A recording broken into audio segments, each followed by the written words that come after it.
Alright, in this particular problem we're going to look at something more than just the regular PV equals nRT stuff that you're probably very familiar with in thermodynamics. For physics, as opposed to chemistry, physics is very much interested when it comes to thermodynamics in engines, basically getting work out of something. In chemistry, it's more finding out how much heat something's going to release or something like that. And that's very useful in physics because most of our engines run off of releasing heat, often from chemical reactions, but not always. In this case, we're going to take a look at applying the first law of thermodynamics to get useful information about a thermodynamic process. So, I'm going to have a process occur, and it's going to be applied on 4 moles of an ideal gas. I also know that I am adding to this gas 900 joules. So I'm adding that into the system. So Q in equals positive 900 because I'm putting energy into the system. I also know, because I have some equipment ready to measure the temperature of this gas during the process, I know that my change in temperature, it actually goes down by 30 degrees centigrade.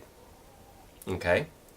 Well, that's interesting. We've got energy that we're adding heat to the gas, and yet it's cooling down.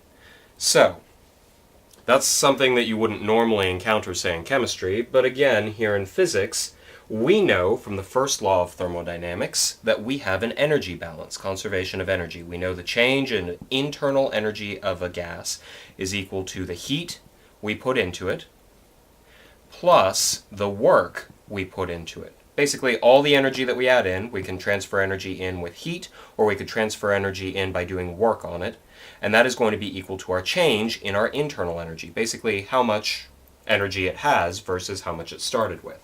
So it's all keeping track of where the energy goes. In this case, I know something already. I know that my heat in is going to be positive 900 joules. I want to know how much work is either done by the gas or on the gas, so I want to find out what my work is. So that means in order for me to solve this, I need to find something out about my delta U. I need to have a number for that. Well, if you'll remember in class, we said that the internal energy of a system can be found by applying this equation. U equals 3/2 nRT, where n is our number of moles, which we have. R is the ideal gas constant, which is 8.314 times some appropriate units, and our temperature. Our problem is we don't actually know our temperature, we just know how our temperature changes. But that's really all we need. We're looking for delta U. Well, delta U is nothing more than U final minus U initial.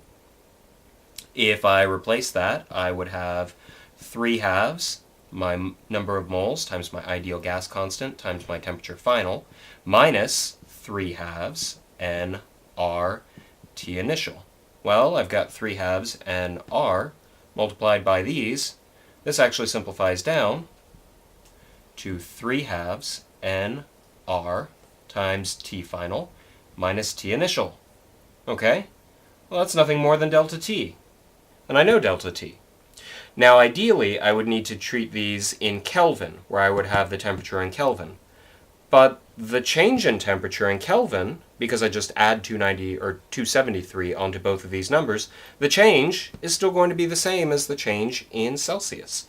So we can just use negative 30C in this case for our delta T.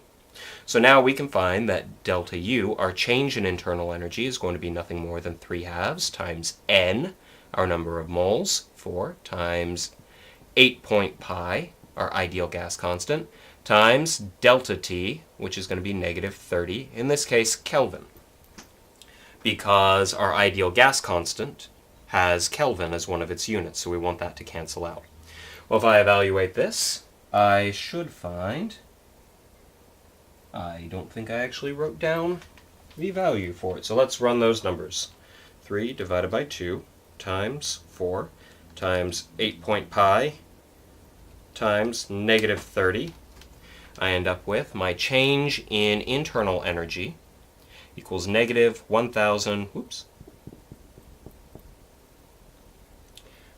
496. In other words, about negative 1,500 joules. We should be left with joules, because this is in joule per mole Kelvin. We've got it multiplied by Kelvin, and by mole, that's going to leave us with joule, which is an energy, which is good. You'll notice that we ended up with a negative number. Well, that makes sense. We actually have our temperature go down, which means there's less energy in the gas.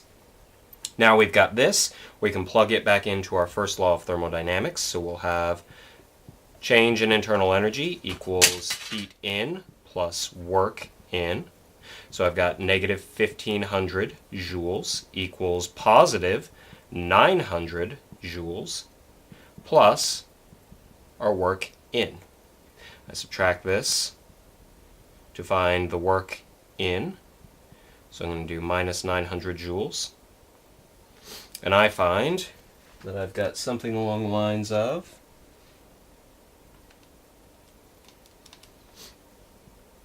negative 2,400 joules equals my work in. Okay, so I'm doing negative work in, so that means the energy is going the other way. The work that I've done, work out, which equals negative of work in, wout equals negative win, if you will, equals 2,400 joules. That's the amount of work I got out of this particular process.